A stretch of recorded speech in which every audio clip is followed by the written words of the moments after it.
Miss Thorpe, how are you today? I'm doing pretty good. Thank you for having me. Thank you so much for coming on. You're the Global Teacher Prize winner for 2021. Let's give you your kudos right there, right off the bat. Over 8,000 participants for this award in over 120 countries. You have won this award. How does it feel? I was elated.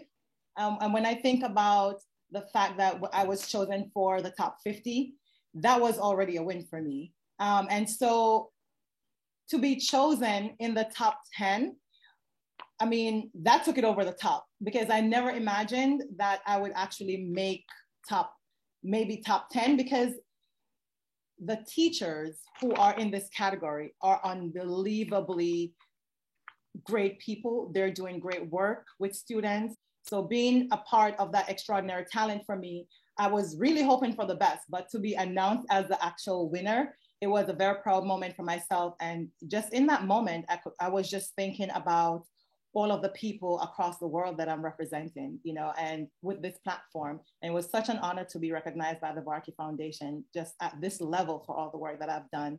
As we're recording this, it's been nearly 2 weeks since you won the award.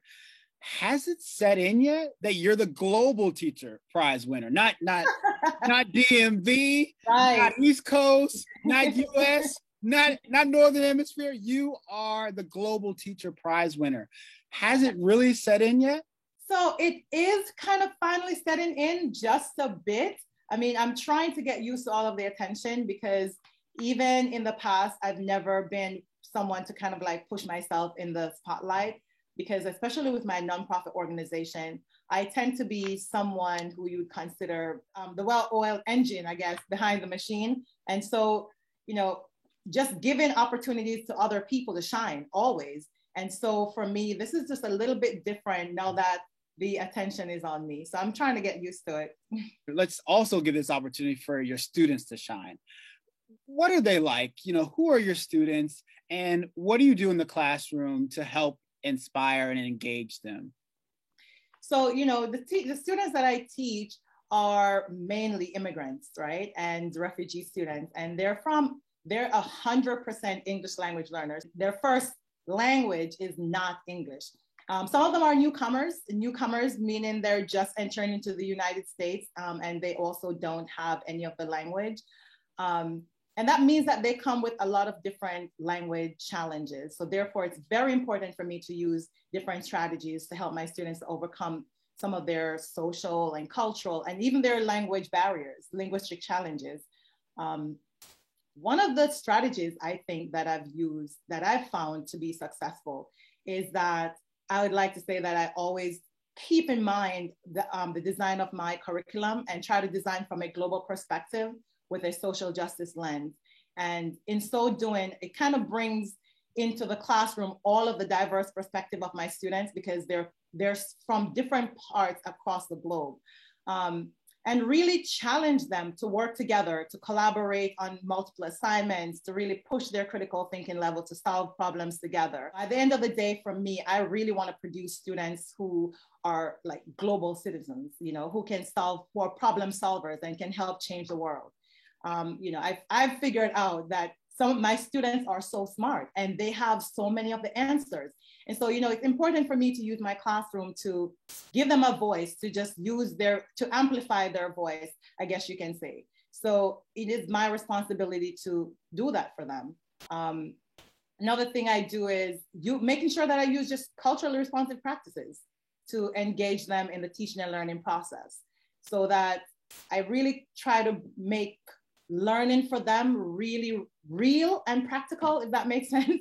And it allows them to really turn the theory that they learn in my classroom in an academic way into practice and through civic engagement, which makes the learning really real for them because it allows them to go out in their community and just practice what they're doing in the classroom in a way where it's actually applicable to their lives.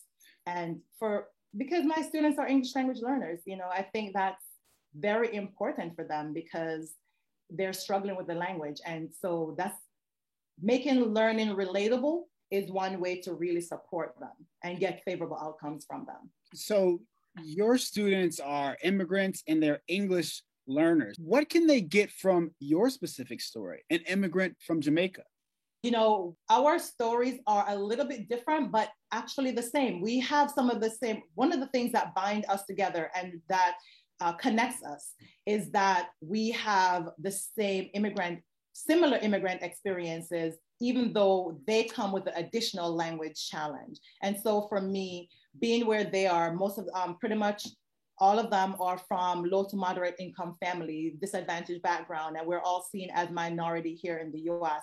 And so my story is their story and we're able to relate to each other. And when I tell them my story, and one of the things is that I make sure that I don't see them from a deficit mindset, because I know that the community can sometimes look at them that way and not look at them as great contributors or meaningful contributors to the school community or just the community in general. And so my goal is to make sure that I use my story to empower them, allow them to be able to tell their story and not be ashamed of their story, but use it to empower them and to pull strength out of them. And so that's why I think it's important that I tell them my story so that they can see someone who has been there and is a representation of that struggle make it out. That reminds them and inspires them that they can do it too. What makes your story so powerful? How come it resonates with them so well? Because I'm from the struggle. I'm from that immigrant struggle. We are all here for the American dream, and we share that commonality. And I think, even though we're all here for the American dream, I think we all saw this whole visual on TV that you want to be a part of that. You're coming, and then when we all land, it's like a whole total different experience. And we're all caught up in this world, but the struggle is real, and we know that it can be achieved. And I'm a great representation of the fact that the American dream is reachable and it's achievable. So that's what makes my story so powerful for my immigrant students. You do have that commonality with your students going for the American dream. These last 2 years have been all but a dream, though, in the classroom. Yeah. It's agreed. You agree with me, right? I agree. This pandemic, what has it been like teaching your students through it all? I'd like to be honest. It's at the beginning, it was definitely a challenge, because it's not just a challenge for myself, but just teachers across the board in general, because of this new platform that all of us had to get used to. One of the things I'm really glad about is that the school that I teach at, we were already one-to-one technology. So the transition was not that difficult for us as teachers, from my perspective. But the biggest challenge was the inequity in terms of the struggles that my students face with, lack of internet, and the lack of resources, because when the entire country shut down and most of my students were experiencing many different challenges that, like we said, the pandemic has really unearth a lot of the inequities in our school community and the challenges that our students go through, especially those who are in marginalized community. And one of those big challenges, well, not one, but I think two of the major challenges with some of my students was food insecurity, and also making sure that they had a stable place. Mm-hmm. And access to that internet was one of those big challenges in terms of having a stable place and having somewhere where they could actually log on for virtual learning. What were some of the biggest and roughest challenges for any students? Any stories that you can tell, that you can remember from last spring or the spring before last? I had students who just did not take onto the virtual learning. And honestly, had students who, not just from my class, but from other classes, who have dropped out. And some of them who had to, because of the pandemic and issues with housing, had to move away to different states, or move away to other relatives, or just move back home to their country, or whatever the case may be. But it was a rough time for students. I've definitely had students who wanted to give up, and some of them actually did give up. Some of them, I had a particular student who, it was really heartbreaking for me because as soon as I was actually building a great relationship with the student, I found out that the student had to leave school because of the student had to work and help take care of home and help take care of personal needs. And that was just really heartbreaking to know that there wasn't a community around those students that was able to provide for them so that they can continue pursuing their education. So yeah, I definitely have some of those stories. And trust me, I'm not the only one, because we know that, especially in the minority community, we definitely had large, I mean, straight across the board, but for minority students, we had a really big attendance gap.